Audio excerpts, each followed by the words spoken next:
Mom's fiancé stole my $7,000 college savings, and my mom told me to shut up, so I had them arrested. Later, I found out my dad had left me a huge inheritance, which my whole family was using. My mother and her fiancé recently got arrested, and my grandparents on my mother's side are giving me a lot of hate for it. This happened because I called the cops on them, and I had good reason to do that. My mother and I never got along, especially since my dad passed away 10 years ago. I am 17 right now, and in a couple of months, I am supposed to start college. Unfortunately, I had always known that my mother would never have any money set aside for me, so I knew that I would have to work for myself and make my own arrangements. I started working at the age of 14. I would do part-time jobs after school and had been saving for the past 4 years so that I would have at least some amounts set aside. I would also often get cash from my relatives on my birthdays as gifts and sometimes on holidays, so I would set that aside as well. So far, I had saved up almost $7,000, and I was pretty happy about it. It was all in cash, of course, and I kept it safely tucked away in a little corner of my cupboard in a wooden box that my father had carved out for me. I did not have a bank account because my mother never allowed me to create one, so that was out of the question. I had never told my mom or anybody else about the money, so I don't know how anybody was able to find it. Anyway, a couple of days ago, I found that the box was entirely empty. When I asked my mom about it, she told me that her fiancé had taken the money to invest in his new house. I completely lost my mind when I found out what happened. There was a huge fight in the house, with me on one side and my mom and her fiancé on the other. But at the end of the day, I'm just 17, and they are in power right now, so I had to concede. The only thing I could do was walk up to my room, lock myself in, and cry for hours because this was my life, and I would have to start from scratch yet again. I wasn't even sure if I would be able to save enough money for anything before college, and I was just really disheartened and completely lost. That was the day that I made up my mind. I was going to get back at them for this because it could not go unanswered. It was pretty big, but thankfully, I was able to get my revenge exactly 3 days later. Now they have been arrested and are paying for the crime they committed. My only problem in this entire scenario is that my grandparents, who had always been on my side so far, are now against me, and it just doesn't make sense to me anymore. My mom's fiancé, I'll call him Rob, has been in my life for the past 2 years, and I have hated every single second of it because he is literally one of the most terrible people I have ever met. I would even go to the extent of calling him abusive, probably not physically, but verbally and emotionally. He is definitely abusive. My mom usually bears the brunt of it, but occasionally he loses his temper with me as well and says whatever comes to his mind. He curses me out, tries his very best to make me cry like my mother, and gets even more pissed off when he realizes that I don't care, which leads him to lose even more control of his tongue and what he says. My mother never bothers to defend me. My mother did not date anybody for the first couple of years after my dad passed away, then she met Rob. For the first few months, he was nice and tolerable, but then they had their first big fight, and that's when he started showing his true colors. 6 months into the relationship, he had already started manipulating my mom and had moved in with us. He was a no-good, deadbeat idiot and could barely stick to any job. For context, he is in his mid to late 30s and still relies on his parents for money occasionally. Because he has absolutely zero financial sense and constantly wastes more money than he earns. When he's fighting with my mom, he takes money from his parents, and when he's not fighting with my mom, he's comfortable enough to leech off of her. The sad part is that my mother isn't exactly a billionaire who can afford to support a partner who wants to lead an extravagant lifestyle. She is the floor supervisor at our local supermarket, and while she brings home a decent amount, it's not enough for the kind of lifestyle that Rob wants. Anyway, I never let it become a problem for me. I always tried to be as independent as I could. Right from the age of 14, I have tried to avoid asking my mother for anything apart from my basic necessities. After I started working part-time, I wouldn't even ask her to pay for those. I don't ask my mother to buy me anything. The only thing I rely on her for is shelter and food, that's it. I don't ask her to do anything extra for me or go out of her way because I know that even expecting that is pretty foolish. She has made it very clear to me from the beginning that she doesn't like me. Even when I was a child, she was never very nice to me, and I always had this feeling that she did not even want me. As I grew older, that feeling strengthened into a belief, at least before, I had my dad to have my back and stand up to my mom whenever she would get a little too pissed at me. But after he passed away, I was on my own, and that's how it has been for the past couple of years. Things just started getting worse when Rob came around, but I always consoled myself by telling myself that soon enough I would go away for college, and then I wouldn't have to worry about any of this.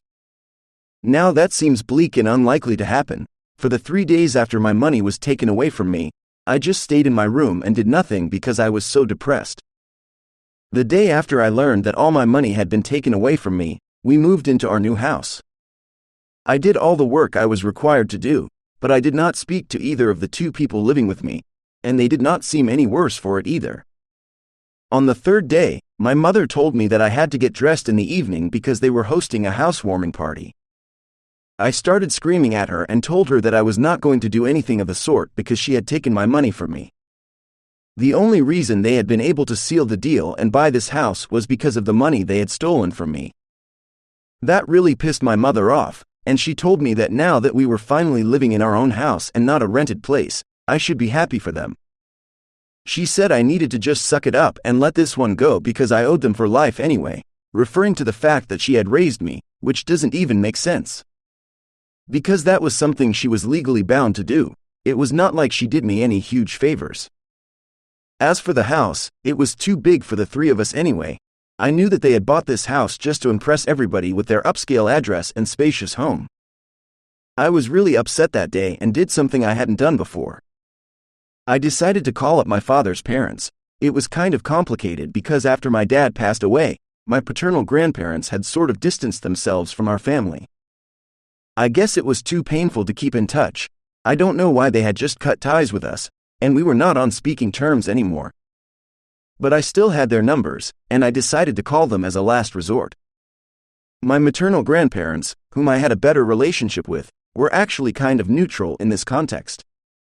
The day that my money had been stolen, I had told my mom's parents about it because I had expected them to talk to my mom and fix this for me. But they had just told me that they wanted my mother to be able to buy a new house, and they were happy about it. They said that on the bright side, we would finally have a place of our own and wouldn't have to worry about rent every month. So, they told me to look on the bright side and find the silver lining. I thought that it was a pretty weird reaction from them since they had always tried to be on my side before. They would never exactly say anything to my mom, but they would always sympathize with me. However, this time things were very different, and I didn't understand their reaction. I was very pissed with them as well, so I did not contact them after that. On the day that my mom told me to suck it up, I decided to contact my paternal grandparents, hoping to get some other sort of response from them, one that would give me some hope for the future at least. It was just a gut feeling that told me to call them, so I did. Thankfully, they answered my call, and as soon as they picked up, I told them everything that had happened. I told them that I knew they were hurt to talk to us and did not want to keep in touch, but this was an emergency, and if my dad was still alive, he would have wanted to help me out right now. I told them my mother had taken my money from me and that I had been working so hard for the past couple of years to be able to afford to go to college. But now I don't even know if that's going to happen. After telling them, my grandfather said that this was really confusing because, apparently, my dad had actually left a college fund for me. He had no idea why I would need to save up money separately. That was news to me because my mother had literally never said anything about this, and I had never asked her either. Because I had just assumed that she would not have any money set aside for me. But I had totally forgotten that before my dad passed away, he might have done something for me. After all, he knew that he was going to pass away, but he had died so young that I had just assumed that maybe he might not have had time for me. When my grandparents told me about this bit of information, I found it really interesting. I was pretty pissed off and frustrated by that point, so I asked my grandparents if they had any proof that they could send me, which I could use against my mom. They told me they would look for some documents and call me later. For the next couple of hours, I waited in my room and tried to piece everything together. I realized that my mom and Rob had definitely teamed up and swiped my college fund to use for themselves so that they could buy this house. As far as I was concerned, I did not think that my mother made enough money to purchase the house.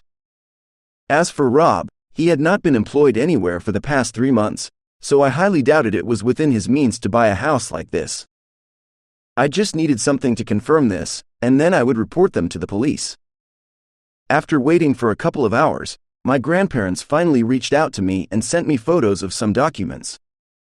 These documents were signed by my mother, indicating that she would use the money my father left her to pay for my college tuition and to make sure I led a comfortable life.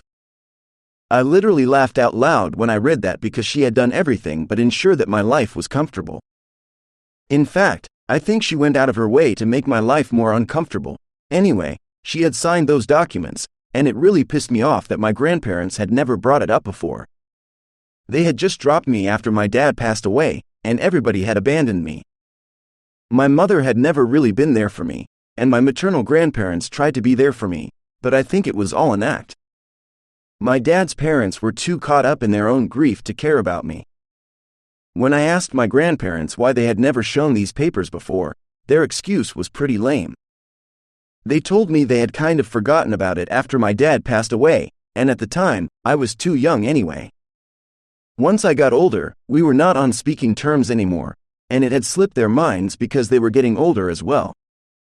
I couldn't argue with that, so I just let it go. Once I had the proof, I called a friend of mine whose dad was on the police force and told him that I needed his help. In the evening, just as the housewarming party was getting started, my friend's dad and a couple of other officers arrived at the house. My mother and Rob were in the middle of entertaining their guests when the police showed up at the door. I watched from the top of the stairs as the officers explained the situation to my mother. She tried to deny everything, but when they showed her the documents, she couldn't argue. Rob tried to intervene, but the officers quickly shut him down. My mother and Rob were handcuffed and taken away, right in front of their guests. The party was quickly canceled, and all the guests left, murmuring among themselves. I felt a strange sense of satisfaction watching my mother and Rob being taken away, knowing that they were finally going to pay for what they had done. However, the fallout from this was not over. My maternal grandparents were furious with me. They called me names, saying I had ruined the family and that I should have just let it go.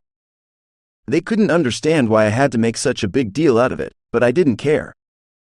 They had never truly been on my side anyway. After the arrest, things started to change.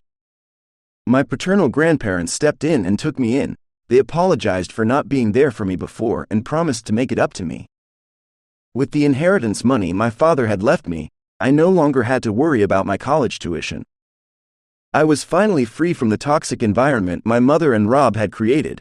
It wasn't an easy road, and there were still many challenges ahead. But for the first time in a long while, I felt hopeful about the future. I knew that I had made the right decision, and I was ready to move forward with my life. Thank you very much for listening to the story so far. I suggest you to subscribe to the channel so that you don't miss tomorrow's stories.